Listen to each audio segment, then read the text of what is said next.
A warm welcome to all the very smart students watching out this video. Today we gonna start second lesson of our syllabus, that is Introduction to Corporate Accounting. In previous session we had already completed lesson number 1, that is Introduction to Financial Accounting. आज हम देखने जा रहे हैं Introduction to Corporate Accounting. तो sir ये corporate accounting पे आप स्ट्रेस क्यों ले रहे हो, ये अलग से क्यों हमें लेसन दिया है? अकाउंटिंग तो अकाउंटिंग होती है, फाइनेंशियल अकाउंटिंग तो आपने बता दी. Then what is the need for one specific lesson on corporate accounting? So my dear friends, in case of normal entities, जैसे कि अगर प्रोप्राइटरशिप होती है, पार्टनरशिप होती है या नॉट फॉर प्रॉफिट ऑर्गेनाइजेशन होता है, तो वहाँ कोई ऐसी स्पेसिफिक गाइडलाइंस नहीं होती है. वहाँ एक्चुअली क्या होता है कि फॉर एग्जांपल रौनक सर का कोई एक प्रोप्राइटरशिप बिजनेस है, तो बिजनेस किसका है? रौनक सर का. ओनर कौन है? रौनक सर. और बिजनेस रन कौन कर रहा है? रौनक सर ही कर रहा है. तो ऑब्वियस सी बात है, मेरा बिजनेस है, मेरा पैसा लगा है, मैं रन कर रहा हूँ, तो मैं ऑब्वियसली उसमें कोई घपला नहीं करूंगा. जो बुक्स ऑफ अकाउंट्स होंगे प्रॉपरली मेंटेन करूंगा. And same goes with the partnership firm. But in case of the corporate entity, that is in case of companies, whether it is a private limited company or it is a public limited company, what is the case, what is the scenario? Owner कौन है? Owners are the shareholders, shareholders are the owners.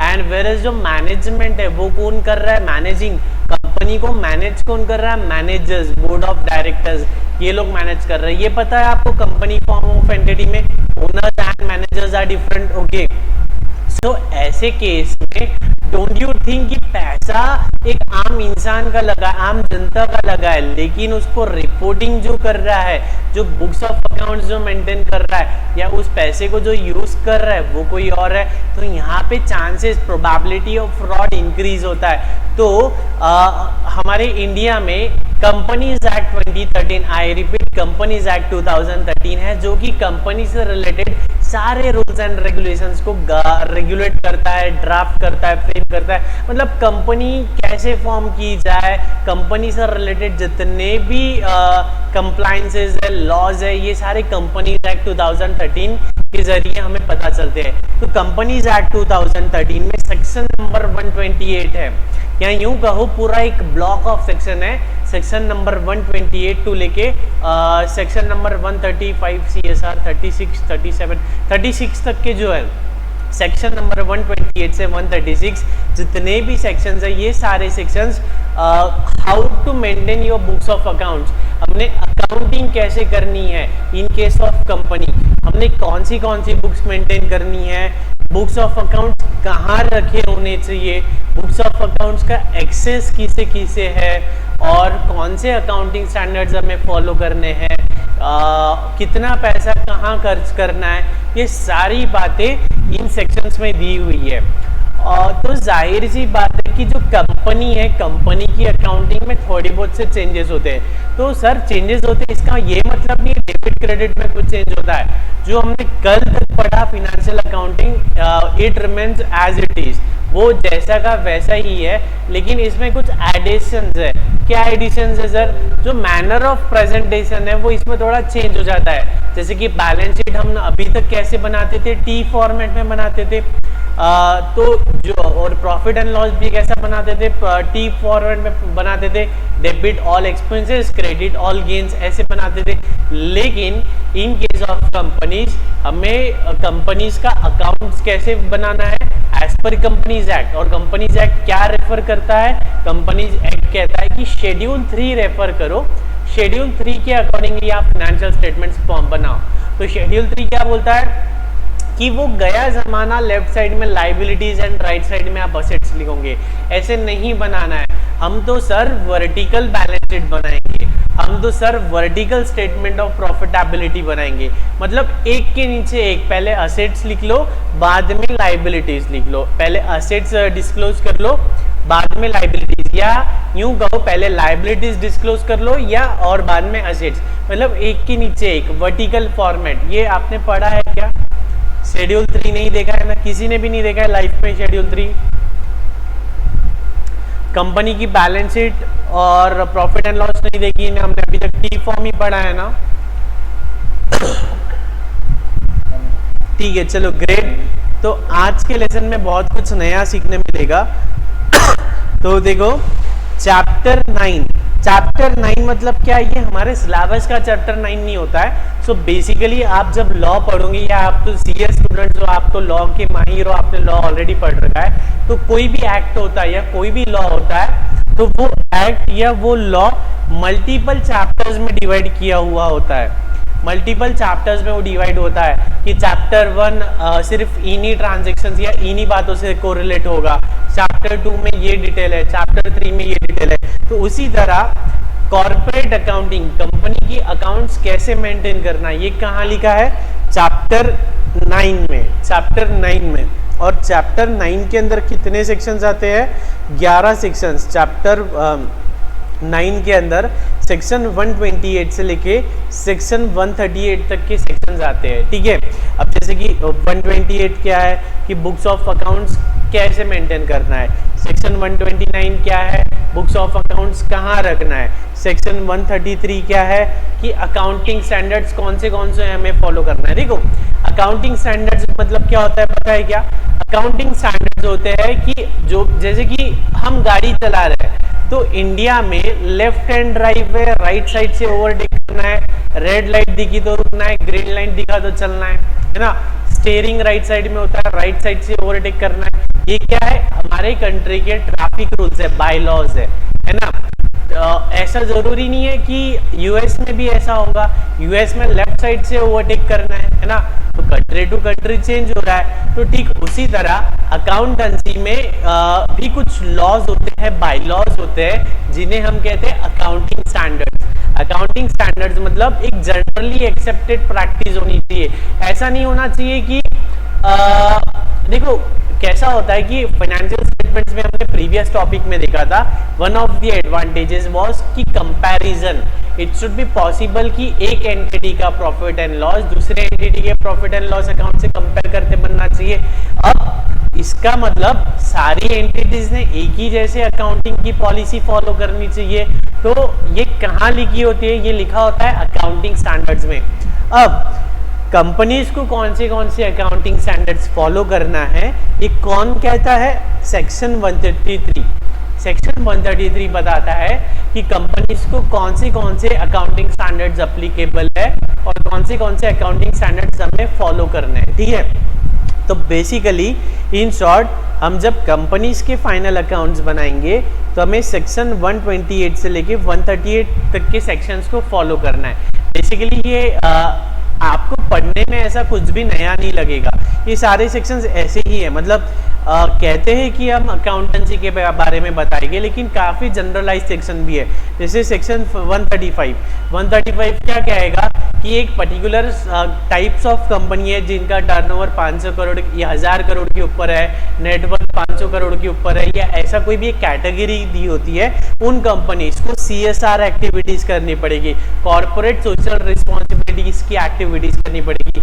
So guys chillax, ये हमारे syllabus में as of now नहीं है, क्योंकि हम पढ़ रहे हैं अकाउंटेंसी एंड ये सारा सिलेबस है आपका पेपर नंबर 1 जो कंपनी लॉ है ना। शायद आप लोग को कंपनी लॉज में आपको आपकी लॉ की फैकल्टी ये सारी चीजें बहुत डिटेल में सिखाएगी। ठीक है, so without wasting much time with a very brief and short introduction to the topic, let's begin. तो कॉर्पोरेट अकाउंटेंसी में क्या करना है वो हम देखेंगे। Preparation and presentation of financial statement. तो सेक्शन 129 कहता है, रुशल रीड करो सेक्शन 129 यहाँ से।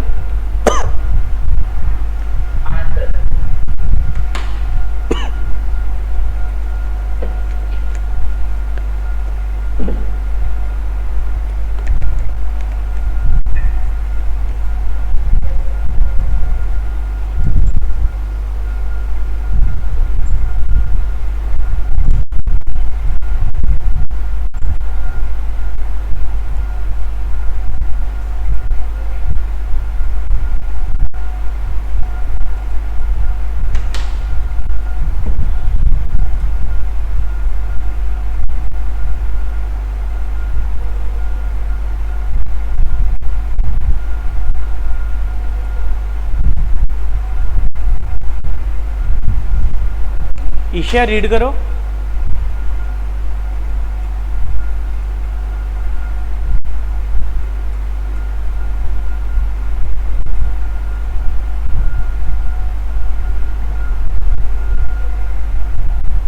सर मेरा नेटवर्क प्रॉब्लम है। अंकिता रीड करो।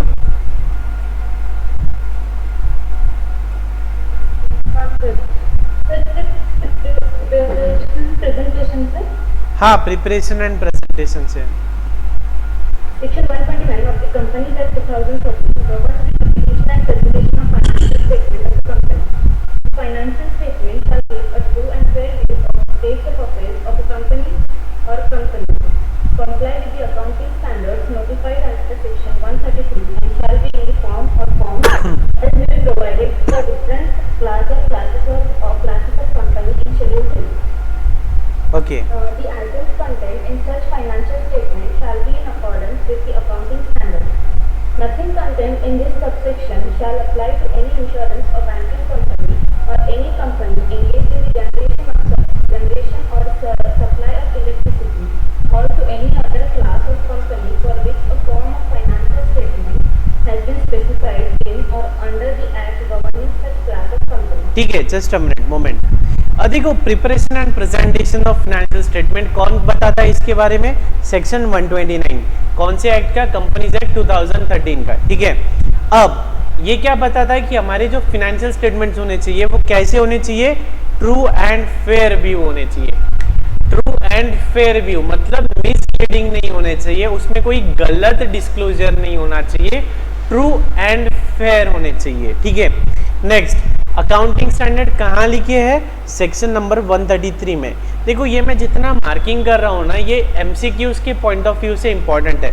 जहाँ जहाँ मुझे लगता है मैं मार्किंग करता हूँ और इस पे से एमसीक्यू बन सकता है। ठीक है, अब और क्या है कि जो हम बुक्स ऑफ अकाउंट्स मेंटेन कर रहे हैं वो अकाउंटिंग स्टैंडर्ड को फॉलो करने को ना। ठीक है, अब कुछ एक्सेप्शंस होते हैं, एक्सेप्शंस के भी कुछ एक्सेप्शंस होते हैं। कोटा फैक्ट्री देखी है क्या? कोटा फैक्ट्री नहीं देखे? यस सर, टीवीएफ पे देखी। आप लोग क्या सिर्फ पढ़ाई करते हो क्या? पूरा लॉकडाउन चले गया, लॉकडाउन में तो कोटा फैक्ट्री देख सकते थे पहले लॉकडाउन में। देखिए सर। अच्छा, ठीक है, तो कुछ एक्सेप्शंस होते हैं। एक्सेप्शंस क्या है सर?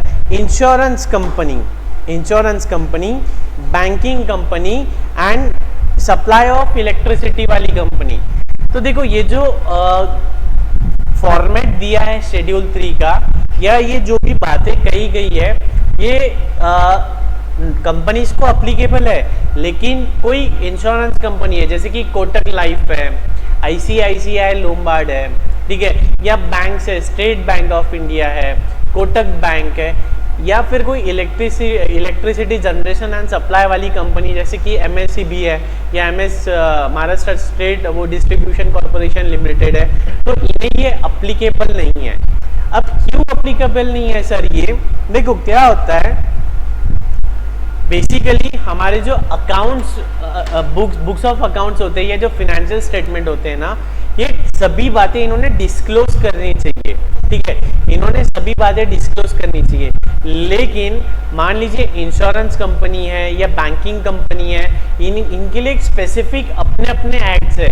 जैसे कि बैंकिंग कंपनीज के लिए बैंकिंग रेगुलेशन एक्ट है, इंश्योरेंस के लिए इंश्योरेंस रेगुलेशन एक्ट है, इलेक्ट्रिसिटी के लिए इलेक्ट्रिसिटी का अलग एक्ट है। तो इनके रिस्पेक्टिव एक्ट्स में इनको कैसे बुक्स ऑफ अकाउंट्स मेंटेन करना है, इनके रिस्पेक्टिव अकाउंट्स में दिए हुए कि इन्हें कौन से शेड्यूल्स बनाने हैं, इनका प्रेजेंटेशन का फॉर्मेट कैसा होना चाहिए, इनके रिस्पेक्टिव एक्ट्स में दिए है। इसलिए इन्हें ये जो सेक्शन 129 वाला सीरीज है इन्हें अप्लीकेबल नहीं है, या अप्लीकेबल है भी तो ये कुछ एक्सेप्शंस है। ठीक है, अब मैं जैसे कि मैंने कहा कि हमारे फाइनेंशियल स्टेटमेंट्स में सारे मटेरियल फैक्ट्स डिस्क्लोज करने चाहिए, लेकिन अब ये जो कंपनीज है तो इन्हें insurance regulatory development authority act लगता है, या बैंकिंग रेगुलेशन एक्ट लगता है, या इलेक्ट्रिसिटी एक्ट लगता है। तो इनके तहत ये कुछ बातें छुपा सकते हैं, कुछ कुछ बातें डिस्क्लोज नहीं की तो भी चलेगा, जैसे कि अब XYZ पर्सन के अकाउंट में कितना बैलेंस है, ये सारी बातें तो इन्हें राइट नहीं है ना। इनके पास हमारा KYC होता है, देखो इंश्योरेंस कंपनी के पास हमारा पूरा KYC होता है, बैंकिंग कंपनी के पास हमारा पूरा KYC होता है, इलेक्ट्रिसिटी डिपार्टमेंट के पास हमारा बहुत सारा डेटा होता है। तो इनके रिस्पेक्टिव जो एक्ट्स है वो इन्हें प्रोहिबिट करते हैं ये सारी बातें डिस्क्लोज करने के लिए। अब ये हमने क्यों पढ़ाया, इस पे एक नॉर्मल बस MCQ बन सकता है, find the odd man out, या सेक्शन 120 या XYZ section is not applicable to insurance company, banking company, private limited company, electricity company. तो at that time you should be able to find the odd man out. ठीक है, ये समझ में आया है आपको? ठीक है, नेक्स्ट रीड करो according to the rule. According to the rules for the purposes of section 1 of section 129, the class of company as may be notified by the central government from time to time shall mandatorily file their financial statements in extensible business reporting language format, and the central government may specify the manner of such filing under such notification for such class of company. The term extensible business reporting language means a standardized language for communication in electronic form to express report or file financial information by companies under this rule. ठीक है, just a moment देखो, sub section 1 of section 129 क्या कहता है कि एक particular class of company हमें दी नहीं गई है। जब आप प्रोफेशनल में पहुंचोगे या आपका जो पहला पेपर है कंपनीज एक्ट, कंपनीज लॉ का, उसमें शायद आपको बताया गया होगा कौन सी क्लास ऑफ कंपनीज है। देखो क्या होता है बेसिकली, जब आप पढ़ाई करोगे, अभी ऑडिट पढ़ोगे या लॉ पढ़ोगे, तो कंपनीज एक्ट में क्या होता है, हर एक बात हर कंपनी को अप्लीकेबल नहीं होती है। जैसे कि ये जो XBRL कहा गया है, XBRL ये हर कंपनी को अप्लीकेबल नहीं है। ये कौन सी कंपनी को अप्लीकेबल है? Particular class of company. अब क्लास ऑफ कंपनी मतलब क्या? Particular class of company act में दी होती है कि ऐसी कंपनी जिसका टर्नओवर 1000 करोड़ से ज़्यादा है, जिसका नेटवर्थ 500 करोड़ से ज़्यादा है, और जिसका नेट प्रॉफिट 10 करोड़ से ज़्यादा है, सब में और होता है। तो ऐसी कोई भी कंपनी जो इसमें से कोई भी कंडीशंस फुलफिल कर रही है, उन्हें XBRL या जो भी चीज़ है वो मेंटेन करनी होगी। ठीक है, अब ये जो क्लास ऑफ कंपनी है ना, ये लिमिट जगह जगह पे चेंज होती है। अब मान लीजिए ये जो लिमिट्स है, ये मान लीजिए XBRL के लिए है, CSR के लिए अलग क्लास ऑफ कंपनीज होंगी, बाद में एनुअल जनरल मीटिंग में एग्जेप्शन के लिए कुछ अलग क्लास ऑफ कंपनीज होंगी। ठीक है, तो ये XBRL किसके लिए है? एक पर्टिकुलर क्लास ऑफ कंपनीज, और वो क्लास ऑफ कंपनीज हमें सिलेबस में नहीं है। ठीक है, अब XBRL मतलब क्या होता है? बेसिकली XBRL बड़ी कंपनीज के लिए अप्लीकेबल है। जैसे कि रिलायंस या एक पर्टिकुलर जो लिमिट क्रॉस करती है, उन कंपनीज के लिए अप्लीकेबल है। क्या होता है कि अब हर कंपनी का चार्टर्ड अकाउंटेंट या कंपनी सेक्रेटरी अपने हिसाब से अपने फाइनेंशियल स्टेटमेंट्स बनाता है। कैसे बनाता है? शेड्यूल 3 का फॉर्मेट दिया है हमें balance sheet, profit and loss बनाने के लिए। लेकिन जब हम रिपोर्ट करते हैं ना, तो हम क्या करते हैं, हम हमारी balance sheet, profit and loss, जो भी फाइनेंशियल स्टेटमेंट्स है ना, हम कंपनीज को ROC को देते हैं। ठीक है, ROC पता है क्या होता है? ROC क्या होता है कृतिका? Registrar of company. ठीक है, वो कंपनी का लेखा जोखा मेंटेन करता है, कंपनी कैसे चल रही है, फ्रॉड हो रहा है नहीं हो रहा है, ये सारी चीजें मेंटेन करता है। तो XBRL मतलब क्या होता है? एक पर्टिकुलर फॉर्मेट होता है, सभी कंपनीज को अपना फाइनेंशियल स्टेटमेंट्स उसी फॉर्मेट में देना होता है। देखो, अब मैंने कल कहा था manner of presentation is a matter of choice, लेकिन अब कंपनीज है तो इन्हें शेड्यूल 3 के फॉर्मेट में बैलेंस शीट्स बनानी है। लेकिन शेड्यूल 3 में भी क्लासिफिकेशन अलग अलग हो सकता है, ऊपर नीचे हो सकता है। तो गवर्नमेंट के लिए it would be quite difficult कि अलग अलग कंपनीज का डेटा कंपेयर करना है। तो गवर्नमेंट ने क्या किया है, एक स्टैंडर्ड फॉर्मेट डिसाइड किया है। उस स्टैंडर्ड फॉर्मेट को क्या नाम दिया है? XBRL। तो एक पर्टिकुलर क्लास ऑफ कंपनीज जो वो स्पेसिफिकेशंस को फुलफिल करती है, उन्हें XBRL फॉर्मेट में अपना डेटा गवर्नमेंट को देना होता है। ठीक है, this is very important point, इस पे MCQ बन सकता है। This point is really very important. And my dear friends, आपका जो मॉड्यूल है 700 पेजेस का है, और अगर आप ऐसे हाईलाइट या ऐसे मार्किंग नहीं करोगे तो ट्रस्ट मी, आप लाइफ में कभी ये मॉड्यूल पढ़ ही नहीं पाओगे। 700 पेजेस कब पढ़ोगे भैया? एक तो क्लास में जितना पढ़ रहे हो, या बहुत ही ब्राइट स्टूडेंट हो तो क्लास के बाद पढ़ोगे, लेकिन एग्जाम्स के पहले 700 पेजेस तो पढ़ना पॉसिबल ही नहीं है। तो जब तक अनटिल एंड अनलेस आप ये मार्किंग नहीं कर रहे हो, आप नहीं पढ़ पाओगे, और पढ़ोगे नहीं तो पास कैसे होगे? Rest is your choice. Ankita आगे पढ़ो। XBRL समझा आपको? एक पर्टिकुलर क्लास ऑफ कंपनीज होती है, उन्हें XBRL फॉर्मेट में अपना डेटा गवर्नमेंट को देना होता है। At every annual company meeting of a company, the board of directors of the company shall lay before all members financial statements for the financial year. ठीक है, देखो एनुअल जनरल मीटिंग पता है क्या होती है?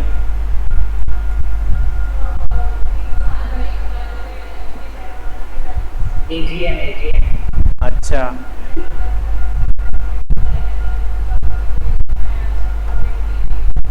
Okay correct. तो नहीं, रुशिल नहीं आ रही थी पहले, अभी आ रही है। ठीक है, तो एनुअल जनरल मीटिंग में हर कंपनीज को, देखो कंपनीज के ओनर कौन है? आप लोगों शेयर होल्डर्स है। हम कौन है? हम तो बोर्ड ऑफ डायरेक्टर्स है।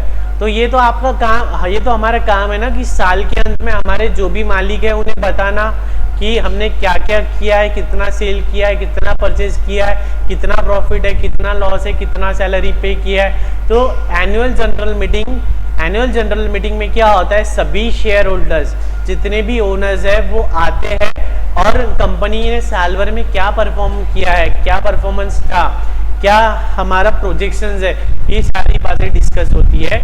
तो एनुअल जनरल मीटिंग में बोर्ड ऑफ डायरेक्टर्स जो भी फिनेंशियल स्टेटमेंट्स है अपने शेयर होल्डर्स के सामने रखते हैं, प्रेजेंट करते हैं। इनफैक्ट आज ये तो पुराने ज़माने की बात हो गई। आज के डेट में अगर आप शेयर में ट्रेडिंग करते हो, है किसी का डीमैट अकाउंट?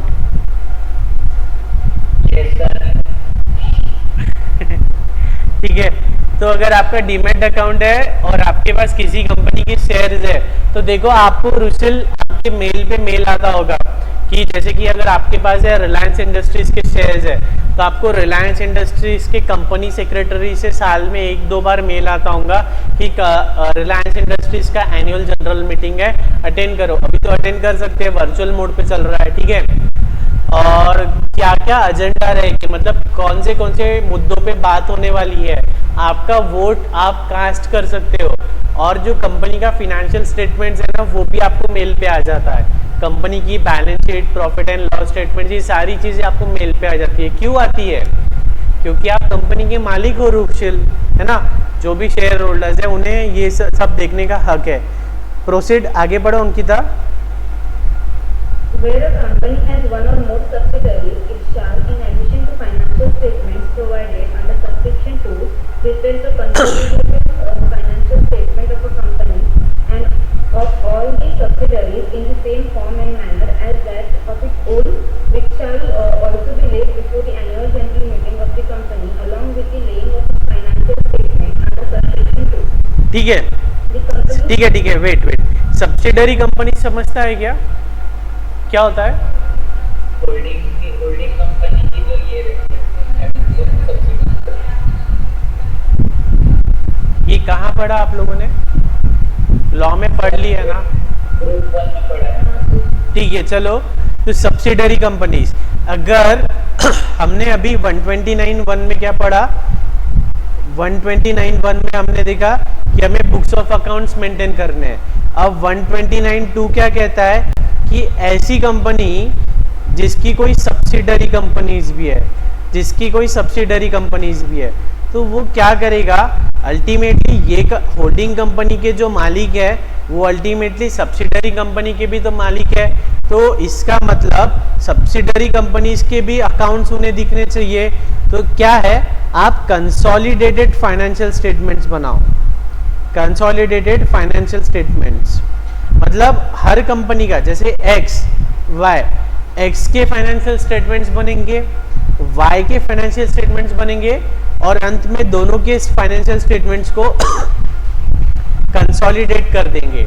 ठीक है, जॉइंट फाइनेंशियल स्टेटमेंट्स बनेंगे जो आपको आपके शेयर होल्डर्स को दिखाना होगा। ठीक है, my dear friends, consolidated financial statement अपने आप में एक बड़ा टॉपिक है हमारे सिलेबस का। ठीक है, ये टॉपिक मैं जनरली किसी टॉपिक को डिफिकल्ट नहीं कहता हूँ। आई ऑलवेज से कि ये सिलेबस इजी है, ये कंसेप्ट इजी है, लेकिन टू बी वेरी ऑनेस्ट ये जो टॉपिक है ये डिफिकल्ट टॉपिक है। ठीक है, और इस टॉपिक से प्रैक्टिकल क्वेश्चन आता है, इस टॉपिक से प्रैक्टिकल क्वेश्चन आता है। अगर मैं पहले ही डिस्क्लेमर दे रहा हूँ, इस टॉपिक का प्रैक्टिकल क्वेश्चन हमें जम गया तो वेल एंड गुड, नहीं जमा तो भूल जाना। सीधा सीधा ये टॉपिक का प्रैक्टिकल पार्ट छोड़ देना, कुछ भी नहीं बिगड़ेगा। 2-3 मार्क्स का दाव लगेगा, लेकिन आपने कोटा फैक्ट्री देख रखा है, हमें 100 मार्क्स तो नहीं चाहिए ना, हमें 40, 45, 50 प्लस मार्क्स चाहिए होते हैं। तो ये 2-4 मार्क्स के टॉपिक पे टाइम वेस्ट करके कोई मतलब नहीं है। हम पढ़ेंगे, लिखेंगे, सीखेंगे, समझ में आ गया तो वेल एंड गुड, नहीं समझा तो इसके प्रैक्टिकल पार्ट हम छोड़ देंगे, कोई दिक्कत की बात नहीं है। 2-3 नंबर की बात है, लेकिन उसमें time, to be very honest आपको बता ही देता हूँ, ये जो टॉपिक है ना कंसोलिडेटेड फाइनेंशियल स्टेटमेंट हमारे सिलेबस में 4-5 मार्क्स का है, लेकिन CA final, I repeat, CA final में ये 16 मार्क्स का कंपलसरी क्वेश्चन आता है। इस कंसेप्ट पे सीए फाइनल में 16 मार्क्स का कंपलसरी क्वेश्चन आता है अकाउंट्स में, और अकाउंट्स में ये टॉपिक समझाने के लिए अराउंड 35 आवर्स लगते हैं।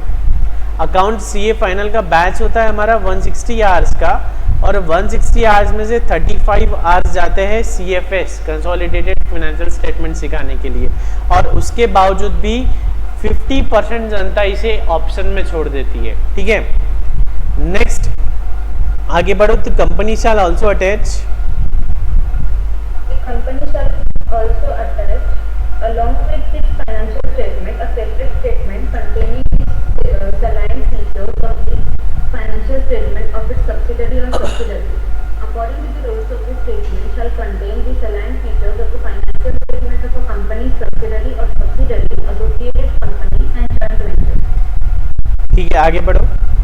Further, as per the rules, the consolidation of financial statement of the company shall be made in accordance with the accounting standards, subject, however, to the requirement that if under such accounting standards consolidation is not required for the reason that the company has its immediate parent outside India, then such company will also be required to prepare consolidated financial statements in the manner and format as specified under Schedule 3 to the Act.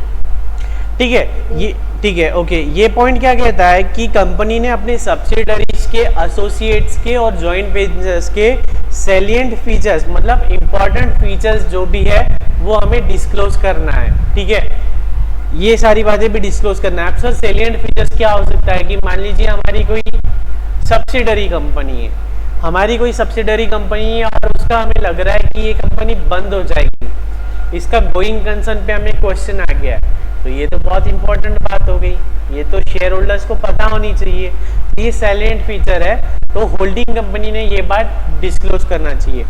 अच्छा, subsidiary तो आपको समझता है, associate और joint venture मतलब पता है क्या है?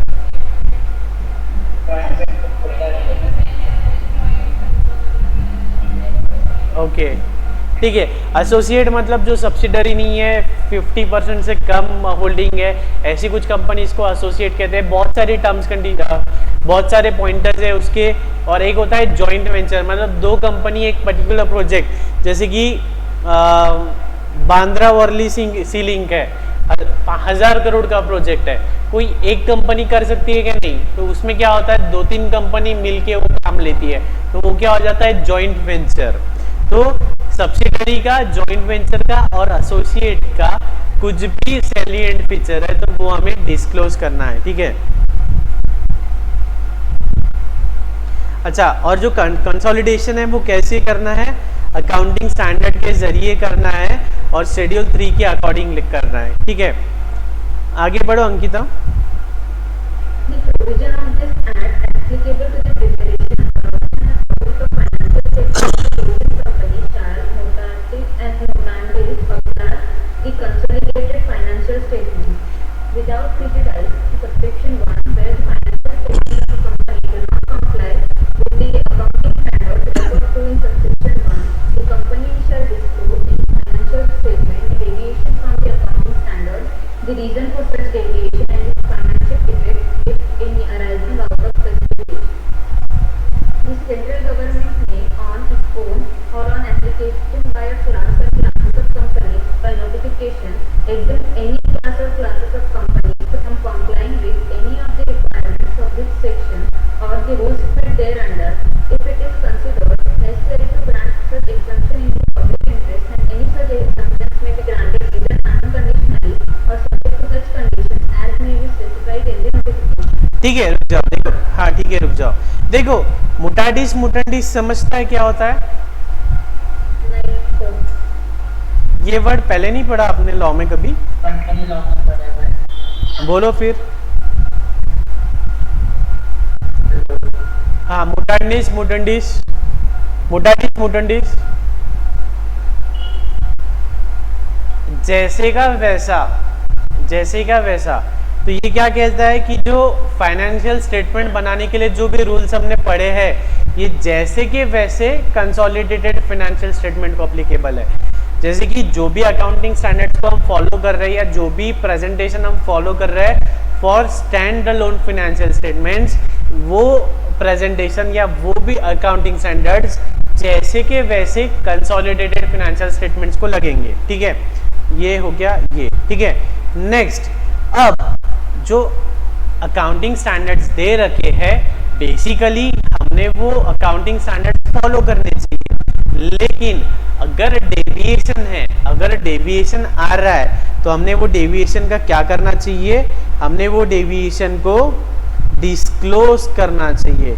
क्या करना चाहिए? डिस्क्लोज करना चाहिए। And this point is important, इस पे एमसीक्यू बनता है। अगर डेविएशन आ रहा है तो डेविएशन डिस्क्लोज करना है। और क्या डिस्क्लोज करना है? रीजन, क्यों डेविएशन आया, किस वजह से हम अकाउंटिंग स्टैंडर्ड को फॉलो नहीं कर पाए, या किस वजह से हमने पिछले साल जो मेथड फॉलो की थी वो ये साल हम फॉलो नहीं किए। ये आपने सीए फाउंडेशन इन्वेंटरीज में पढ़ा होगा। अगर आपने method of valuation of inventory change की है या मेथड ऑफ डिप्रिसिएशन चेंज की है, तो आपको ये डेविएशन जो है वो डिस्क्लोज करना होगा, उसका रीजन डिस्क्लोज करना होगा। एंड लास्टली हमारे बुक्स में क्या इम्पैक्ट गिर रहा है उसका, उस वजह से हमारा प्रॉफिट बढ़ रहा है, कम हो रहा है, या क्या इम्पैक्ट गिर रहा है उस डेविएशन की वजह से, ये हमें डिस्क्लोज करना है। तो बोलो क्या डिस्क्लोज कर रहा है, कौन सी 3 बातें डिस्क्लोज करनी है हमें?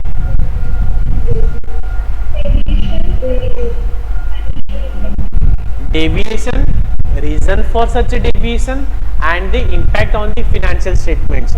अब जनरली देखो क्या होता है, ये जो 3 पॉइंट्स है ना, हमने जनरली ये 3 पॉइंट्स यहाँ से जॉट कर लेने चाहिए, ठीक है। या कोई पैराग्राफ, सपोज मैंने ये कोई पैराग्राफ समझाया, अब ये जो एक इतना बड़ा पैराग्राफ है 3-4 लाइन का, अब ये 3-4 लाइन के पैराग्राफ को मैंने हिंदी में लिख लिया, तो इससे क्या होता है, हमें रिविजन करने में आसानी हो जाती है। तो ऐसा कोई भी पैराग्राफ आपको लगे कि पैराग्राफ है 1 पेज का, उसे हिंदी में मैं 2 लाइन में लिख सकती हूँ या लिख सकता हूँ, तो हमने लिख लेना चाहिए, ठीक है। अच्छा, अब ये हो गई सर बात, हमने क्या बात की है कि सबने अकाउंटिंग स्टैंडर्ड्स और सेक्शंस जो भी है बुक्स ऑफ अकाउंट्स कैसे मेंटेन करने हैं वो फॉलो करो। बाद में कंसोलिडेटेड फाइनेंशियल स्टेटमेंट में मोटाडिस मोटेंडिस जैसे का वैसा, कोई डेविएशन आ रहा है तो डिस्क्लोज करो।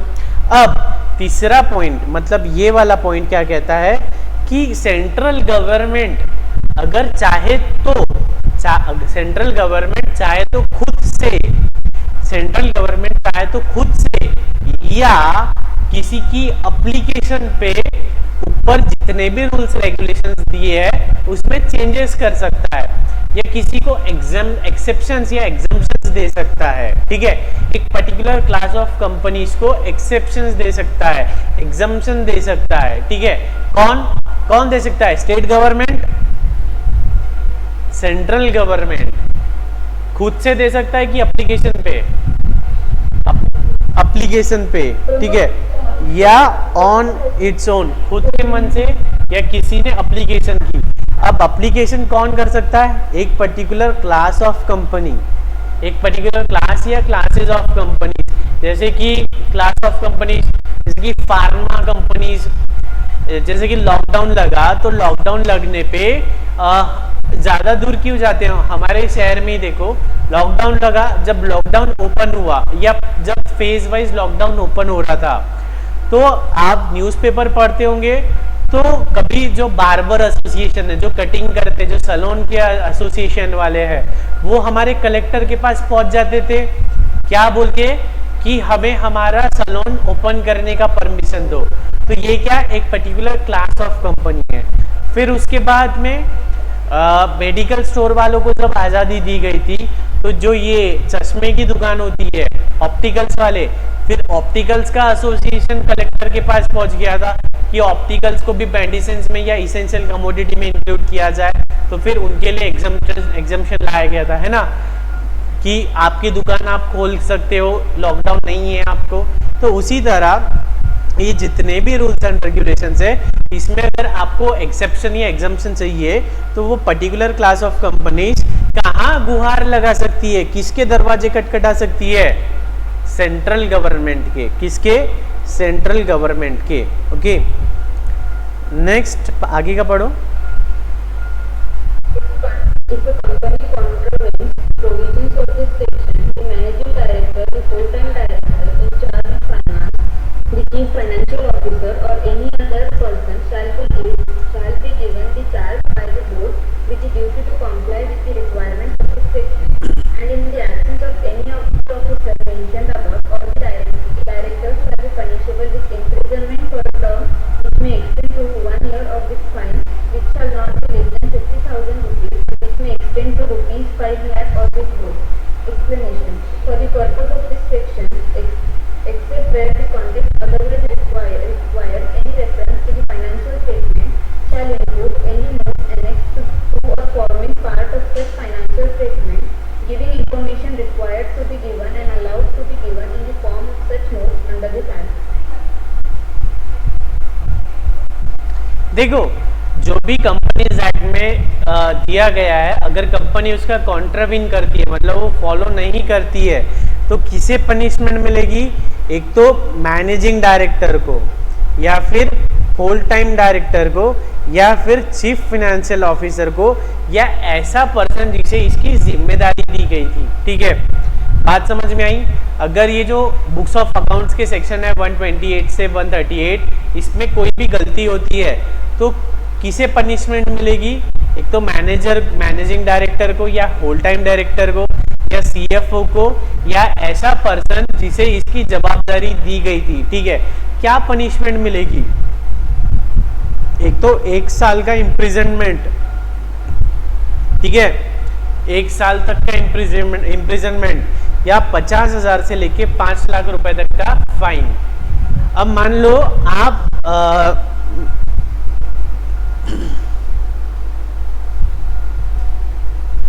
मान लो कालिया है सीएफओ, इसकी रिस्पॉन्सिबिलिटी थी कि बुक्स ऑफ अकाउंट्स मेंटेन करना, इसने ब्रीच कर दिया, इसे अब 2 लाख का जुर्माना लग रहा है, तो 2 लाख रुपए कौन देगा? कंपनी देंगी या कालिया देगा?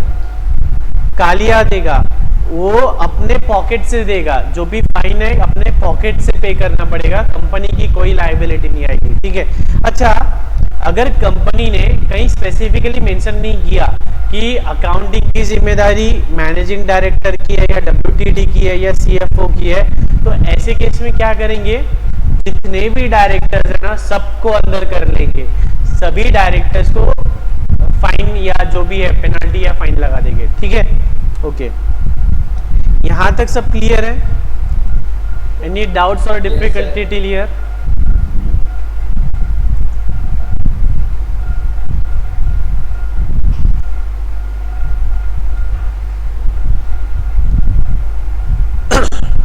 ठीक है, स्टार्ट शेड्यूल 3। रुशिल रीड करो।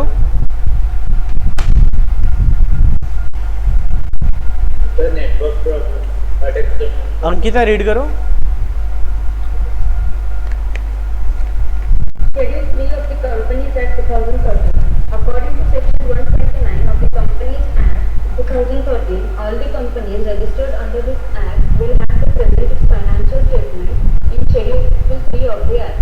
The Schedule 3 of the Companies Act 2013 has been formulated to keep pace with the changes in the economic philosophy leading to privatization and globalization and consequent desired changes, reforms in the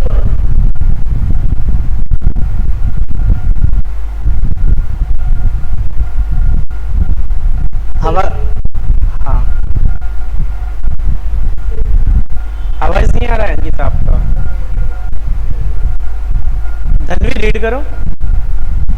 Ankita आपका network error है, network issue आ रहा है। Dhanvi read करो। It deals with the form of balance sheet, statement of profit and loss, and disclosure to the main shareholders, and it applies uniformly to all the companies registered under the Companies Act 2013 for the preparation of financial statements of an accounting year. It has several features like a vertical format for presentation of balance sheet with classification of balance sheet items into current and non-current categories. A vertical format of statement of profit and loss with classification of expenses based on interest. Elimination of the concept of schedules and such information is now to be furnished in terms of notes to accounts. It does not contain any specific disclosure for items included in Schedule 4, under the head miscellaneous expenditure. As per AS 16, borrowing costs and discounts or premiums relating to borrowing should be amortized over the loan period. Further, share issue expenses, discount on shares, discount, premiums,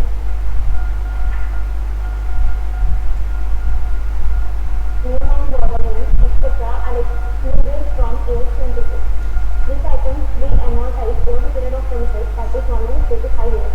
The draft guidance notes issued by ICAR suggests that a amortized portion of such expenses be shown under the head or other current or non-current assets depending on whether the amount will be amortized in the next 12 months or thereafter. Debit balance of statement, profit and loss account will be disclosed under the head reserves and purchase of negative figures. Note will be the format of cash flow statement as per revised schedule and therefore its preparation continues to be as per AS3 on cash flow statement. It gives prominence to accounting standards, that is, in case of any conflict between AS and the schedule, AS shall be prevailed. ठीक है। देखो ये क्या कहता है कि जितनी भी कंपनीज एक्ट के तहत रजिस्टर्ड है उन्हें शेड्यूल 3 फॉलो करना है। ठीक है, शेड्यूल 3 के पहले हुआ करता था शेड्यूल 6। अब शेड्यूल 6 आउटडेटेड हो गया है, आपको शेड्यूल 3 फॉलो करना है। और शेड्यूल 3 क्या है, इसमें क्या खास बात है कि ये वर्टिकल फॉर्मेट है, किसका, बैलेंस शीट का, और किसका, प्रॉफिट एंड लॉस स्टेटमेंट का। ठीक है, बाद में ये क्या कहता है कि जो पहले शेड्यूल 6 हुआ करता था ना, उसमें हम शेड्यूल्स बनाते थे। मतलब आप किसी की बैलेंस शीट देखो अपने लोकल लेवल पे भी, तो प्रॉफिट एंड लॉस स्टेटमेंट होता है, बैलेंस शीट होती है, उसके पीछे शेड्यूल्स होते हैं, schedule A, schedule B, schedule C, depreciation का, इंटरेस्ट का, सन्ड्री डेटर का, सन्ड्री क्रेडिटर का, तो ऐसे शेड्यूल्स होते थे। लेकिन अब शेड्यूल्स नहीं बनते हैं, अब बनती है नोट्स टू अकाउंट्स। मतलब नाम चेंज किया है, आपके लिए ज़्यादा दिमाग लगाने वाली बात नहीं है, बस आप इतना समझो कि नोट्स टू अकाउंट्स बनेंगे।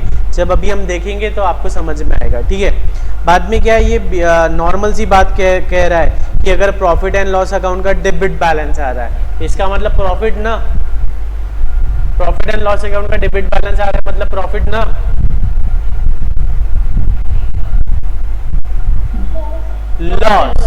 Loss profit and loss account का अगर डेबिट बैलेंस है तो लॉस है, तो इसे आप कहाँ दिखाओगे?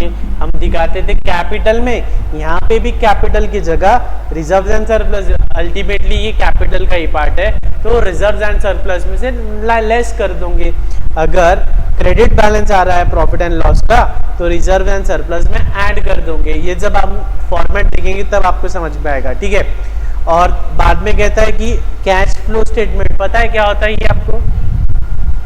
कैश फ्लो स्टेटमेंट क्या होता है? किसी को कोई आइडिया है? Any clue about cash flow statement? ठीक है, कोई दिक्कत नहीं, अभी समझने की कोई ज़रूरत नहीं है। एक स्टेटमेंट, जैसे कि हम कहते हैं फिनेंशियल स्टेटमेंट, फिनेंशियल स्टेटमेंट में क्या होता है? बैलेंस शीट होती है, प्रॉफिट एंड लॉस अकाउंट होता है, नोट्स टू अकाउंट होती है, एंड कैश फ्लो स्टेटमेंट होता है। कैश फ्लो स्टेटमेंट में क्या होता है? कैश का फ्लो पता चलता है, किस तरह से कैश फ्लो हो रही है, कैश कब कब आ रही है, कितनी कितनी आ रही है, कहाँ से आ रही है, फिनेंशियल एक्टिविटी से आ रही है, इन्वेस्टमेंट एक्टिविटी से आ रही है, या ऑपरेशनल एक्टिविटी से आ रही है। ये आपको सीएस में कहीं पढ़ने को नहीं मिलेगा कि क्या होता है फिनेंशियल एक्टिविटी, ऑपरेशनल एक्टिविटी या investing activity. Cash flow statement में ये बाइफरकेशन होता है कि कहाँ से कितना कैश आ रहा है, कहाँ कितना कैश जा रहा है, तो ये भी एक फिनेंशियल स्टेटमेंट का पार्ट है। और ये लाइन कहती है कि शेड्यूल 6 था या शेड्यूल 3, अभी भी कैश फ्लो स्टेटमेंट का फॉर्मेट एज इट इज है। और शेड्यूल कैश फ्लो स्टेटमेंट की बात कौन करता है? Accounting standard 3। तो मेरे हिसाब से जो अभी आपका पेज है, तो ये पेज के ऊपर आप लोगों ने ऐसा लिखना चाहिए, accounting standard 3 cash flow statement, पूरा पूरा, ठीक है। ऐसी चीज़ें आपने लिखनी चाहिए, क्योंकि देखो 700 पन्ने का किताब है, क्वेश्चन कहाँ से आएगा?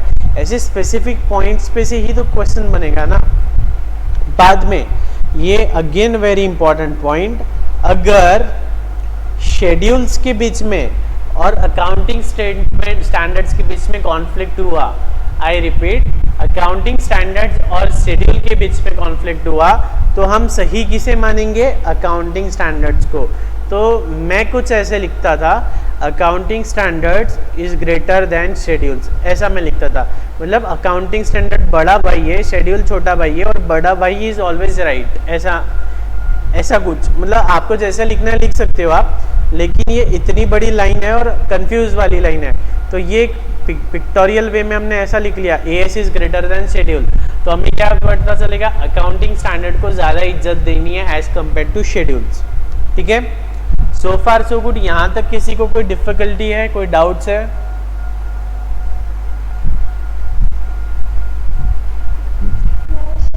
ठीक है, नेक्स्ट जनरल इंस्ट्रक्शंस पढ़ो, Dhanvi read. General instructions for the preparation of balance sheet and profit and loss account. The Schedule 3 sets out minimum requirements for disclosure on the face of balance sheet and the statement of profit and loss, clearly referred to as the financial statement and notes. Line items, subline items, and subtotal shall be presented as an addition or substitution on the page of financial statements when such presentation is related to an understanding of company's financial position or performance or the capital industry or sector specific disclosure requirements or when required for compliance with the amendment to the company's act or under the accounting standards. Disclosed new line items or sub items can be added or substituted in the case of financial statements when such presentation is relevant to an understanding of the company's financial position or performance or the pattern to industry sector specific disclosure requirements, to capital industry or sector specific disclosure requirements, or when required for compliance with the amendment of the company's act under the accounting standards. Where compliance with the requirement of the act, including accounting standards as applicable to companies require any implementation or restrictions, including addition, amendment, substitution, or deletion in the term or surface or any changes interest in these financial statements or statements ordinance as thereof, which change shall be made and the requirements of the schedule shall stand modified accordingly. ठीक है, रुक जाओ, ठीक है।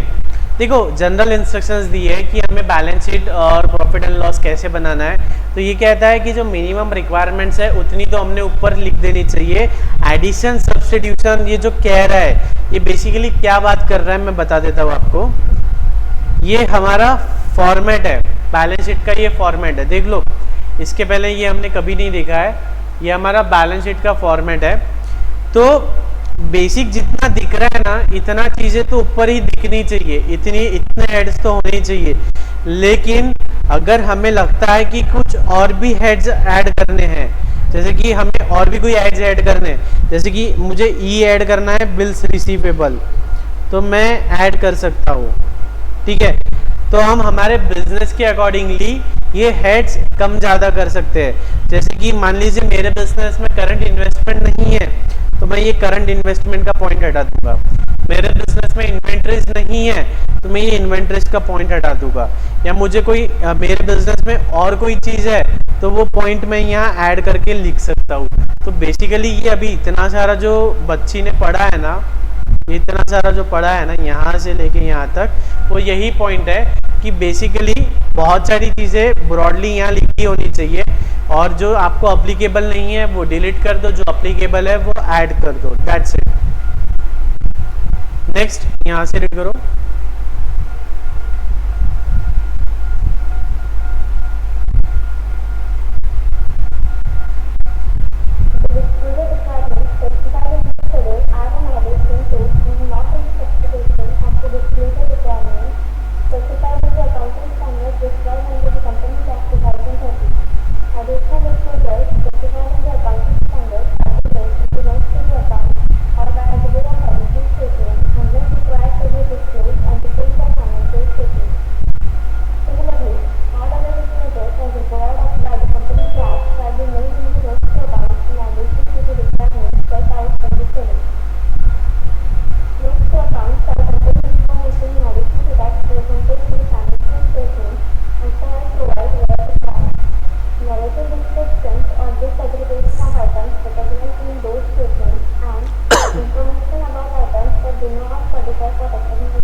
ठीक है, ये क्या कहते हैं कि अकाउंटिंग स्टैंडर्ड के अलावा अगर शेड्यूल 3 भी कुछ डिस्क्लोजर मांगता है, अगर शेड्यूल 3 के अकॉर्डिंगली भी कुछ एडिशनल डिस्क्लोजर्स है तो वो आप दे दो। सिर्फ अकाउंटिंग स्टैंडर्ड के भरोसे मत रुको। शेड्यूल 3 अगर और भी कुछ मांगता है तो वो उसे दे दो, और भी ज़्यादा डिस्क्लोजर अगर वो चाहता है तो वो ज़्यादा के डिस्क्लोजर दे दो। बाद में ये क्या कहता है कि जो डिस्क्लोजर है वो डिस्क्लोजर कहाँ देंगे हम, नोट्स टू अकाउंट्स में। तो बेसिकली क्या होता है, हमारा बैलेंस शीट बनता है, प्रॉफिट एंड लॉस अकाउंट बनता है, कैश फ्लो स्टेटमेंट बनता है और उसके बाद में नोट्स टू अकाउंट्स होते हैं, उसके बाद में नोट्स टू अकाउंट्स होते हैं। तो ये नोट्स टू अकाउंट्स में जब आप पॉइंट्स लिखते हो, अब जैसे कि जो पॉइंट्स लिखेंगे तो इसका हमें, अब जैसे कि मान लीजिए हम ट्रेड रिसीवेबल्स के ऊपर कोई पॉइंट लिख रहे हैं, नोट्स टू अकाउंट्स में हम ट्रेड रिसीवेबल्स के रिलेटेड कोई पॉइंट लिख रहे हैं, तो इसको क्या करेंगे, जो बैलेंस शीट में जहाँ ट्रेड रिसीवेबल है वहाँ पे हमें ब्रैकेट में लिखना होता है नोट नंबर 1, मतलब क्रॉस रेफरेंस होना चाहिए। जैसे कि अब मान लीजिए ये लॉन्ग टर्म बोरिंग्स है, यहाँ तो देखो नोट्स, देखो हमारा जो फॉर्मेट होता है ना, फॉर्मेट में एक नोट्स का कॉलम होता है और ये नोट्स मतलब कौन सी है, ये नोट्स टू अकाउंट्स वाली नोट्स होती है। जैसे कि अब ये share capital generally standard format है, शेयर कैपिटल की नोट 1 होती है, रिजर्व सरप्लस की नोट 2 होती है, बाकी नोट 3 और ऐसे आगे आगे बढ़ते हैं। तो ये जो शेयर कैपिटल है, मान लीजिए 50 करोड़, तो ये 50 करोड़ का फिगर कहाँ से आया है ये हमें कहाँ पता चलता है, नोट 1 में। अब नोट 1 कैसी प्रिपेयर होगी, ये बैलेंस शीट के नीचे नोट 1 आएगी, हेडिंग होगा शेयर कैपिटल, शेयर कैपिटल में लिखा होगा ए इक्विटी शेयर कैपिटल, वहाँ लिखा होगा ऑथराइज्ड, लिखा होगा 5 lakh equity shares of ₹10 each, फिर बाद में उसका अमाउंट आ गया 50 करोड़, ठीक है। नीचे लिखा होगा issued subscribed and paid up, जितना भी है 5 lakh equity shares of ₹100 each जो भी है, और फिर ये आ गया, समझ लो रफ एग्जांपल दे रहा हूँ, ये हो गया 40 करोड़। फिर आएगा B preference shares, 14% preference shares, फिर वो उसका डिस्क्रिप्शन आएगा, वो आ गया 10 करोड़, तो ऐसा आ गया 15 करोड़, 50 करोड़, तो ये आ गया 50 करोड़।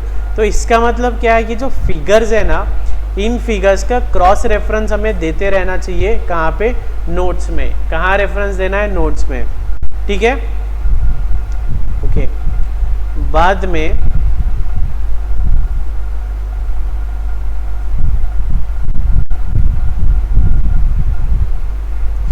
और कुछ ऐसी बातें जो बैलेंस शीट में एंड प्रॉफिट एंड लॉस में कहीं दिखती नहीं है, वो भी हमने डिस्क्लोज करना चाहिए, कहाँ, नोट्स टू अकाउंट्स में।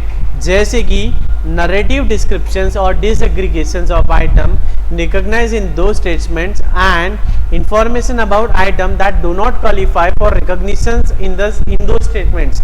फॉर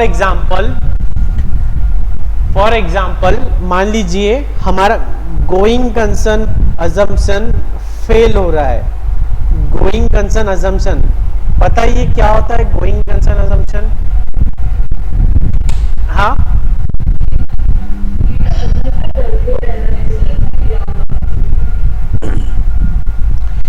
साहब हम जो हमारे फाइनेंशियल स्टेटमेंट्स बना रहे हैं, हम ये अज्यूम करके बना रहे हैं कि हमारा बिजनेस कब तक चलेगा, जब तक सूरज चांद रहेगा हमारा बिजनेस चलता रहेगा, ठीक है, ये हम अज्यूम करके बना रहे हैं। लेकिन अगर हमें डाउट आ रहा है कि हमारा बिजनेस अब नहीं चलने वाला है, तो क्या आपको ये लगता नहीं है कि ये हमने डिस्क्लोज करना चाहिए? अब हम किसी से गुड्स खरीद रहे हैं या हम किसी से लोन ले रहे हैं, तो वो तो यही सोच रहा है ना कि हम लंबे समय तक बिजनेस करेंगे, लेकिन हमें पता है कि हमारा बिजनेस बंद होने वाला है या हमारे बिजनेस का कुछ भरा नहीं है, तो ये हमने डिस्क्लोज करना चाहिए। तो बोलो ये कहाँ डिस्क्लोज करूँ, बैलेंस शीट में करूँ, प्रॉफिट एंड लॉस में करूँ, कैश फ्लो स्टेटमेंट में करूँ? नहीं, ये कहाँ करेंगे, जगह ही नहीं है कोई, तो इसे हम करेंगे नोट्स टू अकाउंट्स में। कहाँ करेंगे, नोट्स टू अकाउंट्स में, ठीक है।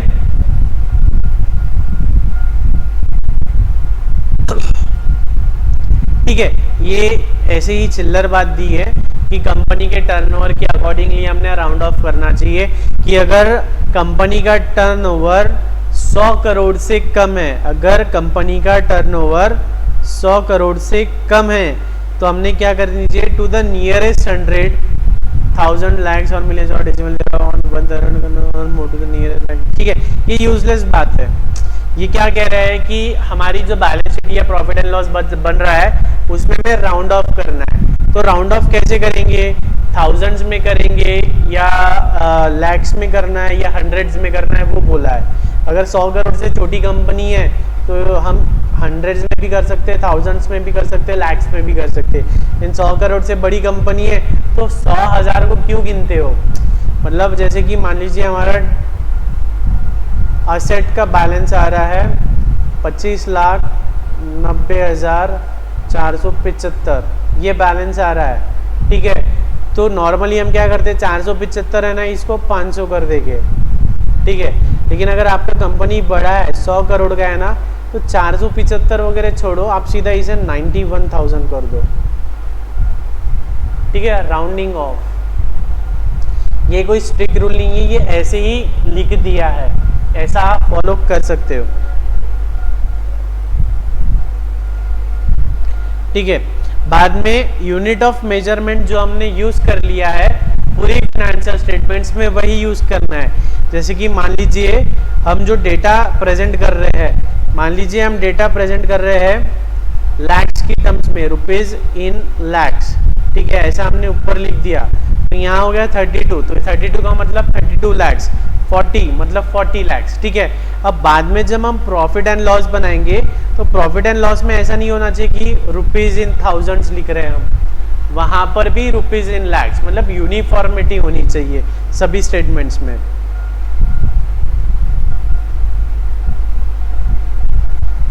आगे का रीड करो धनवी।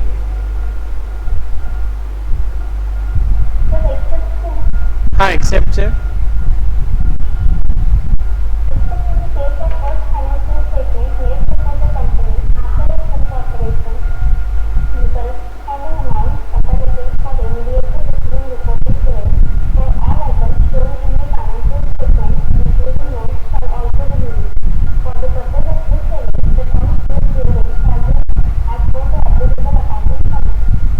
ठीक है, ये क्या कहता है कि कंपनी की जो भी बैलेंस शीट होती है ना, ये 2 साल की बनती है, मतलब 1 साल की बनती है ये करंट ईयर और एक प्रीसीडिंग ईयर।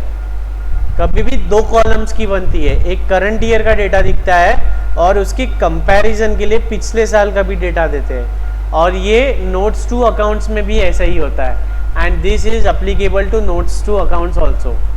करंट ईयर का तो डेटा चाहिए ही, पिछले साल का डेटा भी जो भी था वो आप लिख दो। ठीक है, यहां तक कोई दिक्कत? Any doubt still here? समझ में आया तो थम्स अप बता दो सभी लोग।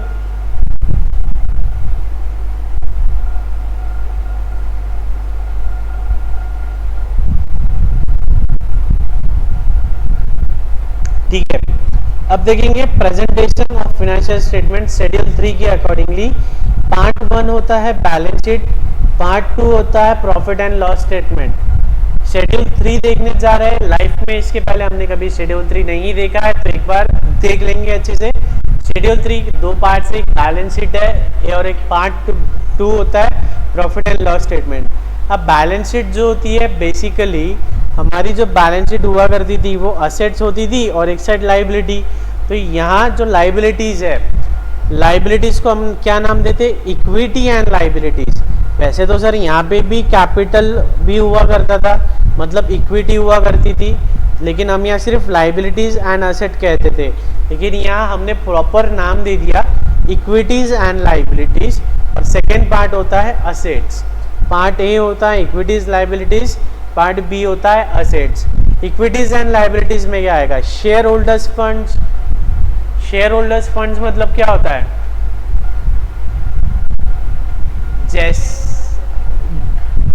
करेक्ट, जो शेयर होल्डर्स का पैसा होता है उसे हम कहते हैं शेयर होल्डर्स फंड्स, जितना पैसा शेयर होल्डर्स ने लगाया है। बाद में शेयर एप्लीकेशन बनी पेंडिंग अलॉटमेंट, ये क्या होता है?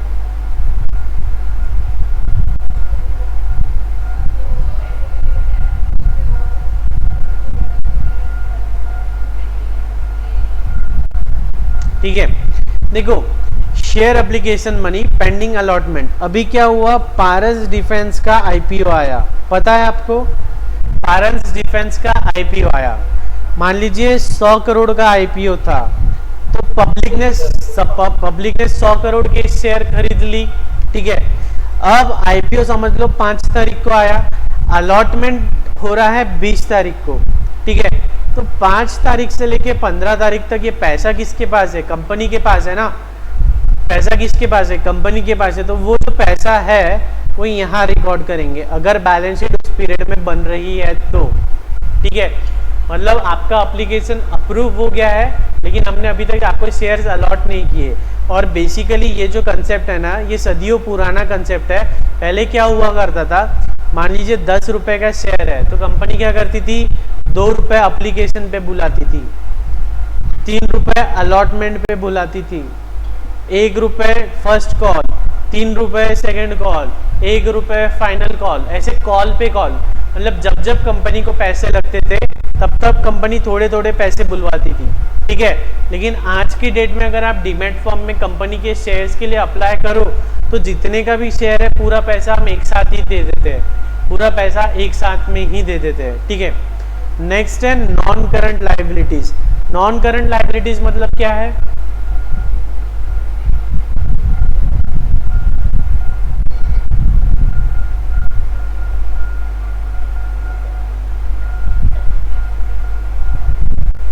हाँ, नहीं कैपिटल नहीं, नॉन करंट लाइबिलिटी, कैपिटल तो ये हो गया बेटा, ये जो है ना ये कैपिटल हो गया। नॉन करंट लाइबिलिटीज मतलब लॉन्ग टर्म लाइबिलिटीज, हमने देखा ना current asset, non current asset, ठीक उसी तरह current liabilities, non current liabilities. Non current liabilities मतलब long term borrowings, long term किसी से, हमने किसी से 5 साल 6 साल 10 साल के लिए पैसा लिया, या ऐसी लाइबिलिटी जो 12 महीने के बाद हमें पे करनी है, उसे कहेंगे non current liabilities. And then current liabilities less than 12 months, ठीक है। फिर बाद में आता है असेट्स। असेट्स को कैसे क्लासीफाई करते हैं? Non current assets and current assets. Non current assets मतलब जो 12 महीने से ज़्यादा समय तक के है, और करंट असेट मतलब जो which can be easily converted into cash और कैश इक्विवेलेंट, ठीक है। ये चीज़ें हमने पढ़ी थी बेसिक्स के टॉपिक्स में। या इसके लिए अगर आपको वीडियो लेक्चर चाहिए तो आप मुझे 7887 पे मैसेज कर दो, मैं इससे रिलेटेड पूरा एक वीडियो दे दूंगा आपको, जिसमें असेट्स और लायबिलिटीज का बाइफर्केशन दिया है, ठीक है।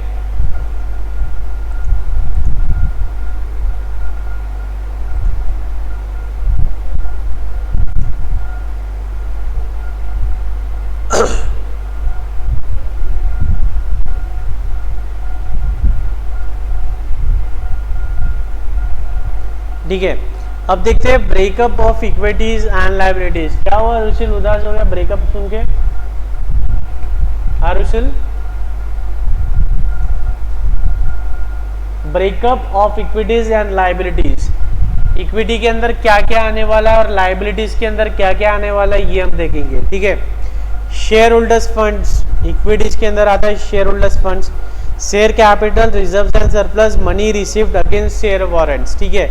बाद में share application money, pending allotment, ठीक है। नॉन करंट लायबिलिटीज के क्या एग्जांपल है? लॉन्ग टर्म बोरोइंग्स, हमने पैसा लिया है 2 साल 3 साल 5 साल के लिए। डेफर्ड टैक्स लायबिलिटी, ये क्या होता है?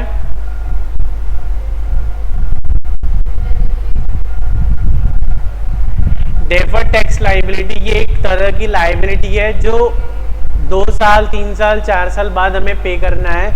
ये अभी नहीं भी समझा तो भी चलेगा। As of now CS executive के हिसाब से ये रेलेवेंट नहीं है। Other long term liabilities and long term provisions. Okay, provisions मतलब क्या होता है?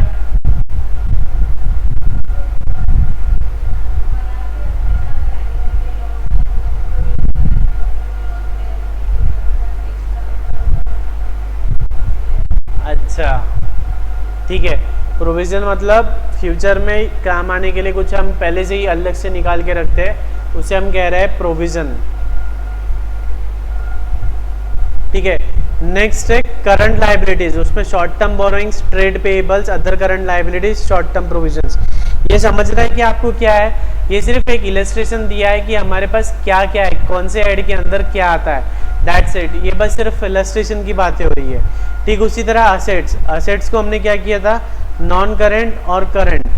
नॉन करंट में क्या है? Fixed asset. बोलो फिक्स्ड असेट नॉन करंट में क्यों है, करंट में क्यों नहीं है?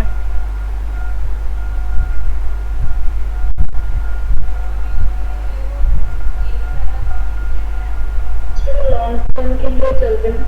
यस सर, फिक्स्ड असेट जो है वो हम ऐसा नहीं है ना कि हर साल नहीं खरीदते या एक साल यूज करके फेंक देते हैं। वो तो एक साल ले लिया तो 2 4 5 साल तक की यूज करेंगे, है ना। तो ये लॉन्ग टर्म असेट्स है। नॉन करंट इन्वेस्टमेंट्स, ऐसी इन्वेस्टमेंट जो आपने 2 साल 3 साल 5 साल के लिए की है। Deferred tax assets, long term loans and advances, other non current assets, current investment, inventories, trade receivable, cash, short term, other current assets, ठीक है। यहाँ तक कोई डिफिकल्टी? सो फार सो गुड, ऑल क्लियर?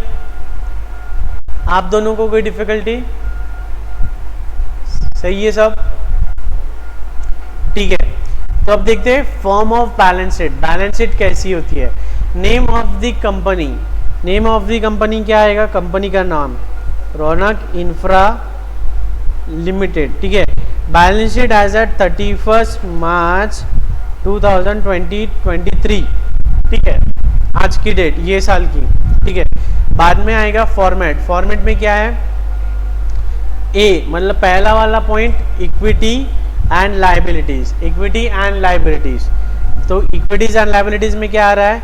पहले आता है शेयर होल्डर्स फंड्स, मतलब share capital, reserves and surplus, money received against warrant. बाद में आता है शेयर एप्लीकेशन मनी, फिर नॉन करंट लाइबिलिटीज, फिर करंट लाइबिलिटीज। ठीक है, ये सारी चीजें तो हमने ऊपर ही देखी। नॉन करंट लाइबिलिटीज में क्या है, करंट लाइबिलिटीज में क्या है। ठीक है, बाद में है असेट। देखो जो हम आज तक फॉलो कर रहे थे, हम क्या कर रहे थे, लाइबिलिटीज एक साइड में लिख रहे थे और असेट्स एक साइड में लिख रहे थे, है ना। अब क्या किया हमने, ये जो असेट्स है, ये इन असेट्स को हमने नीचे लेके आ गए, इन असेट्स को हमने नीचे लेके आ गए। असेट्स को non current assets and current assets, non current assets and current assets. और ये सारी चीज़ें वही है जो हमने ऊपर देखे। नॉन करंट असेट्स में क्या क्या आता है, fixed asset, non current investment, DTA, LTL, other non current assets, वही चीज़ें यहाँ लिखी है। Tangible, intangible, capital, WIP, non current investment, deferred tax assets, long term loans and advances, other non current assets, current assets, inventory, TR, CSE, other current assets and short term loans and advances. ठीक है, यहाँ तक कोई difficulty? Any doubt still here? Any doubt still here? No, sir. Okay, चलो ठीक है, कोई बात।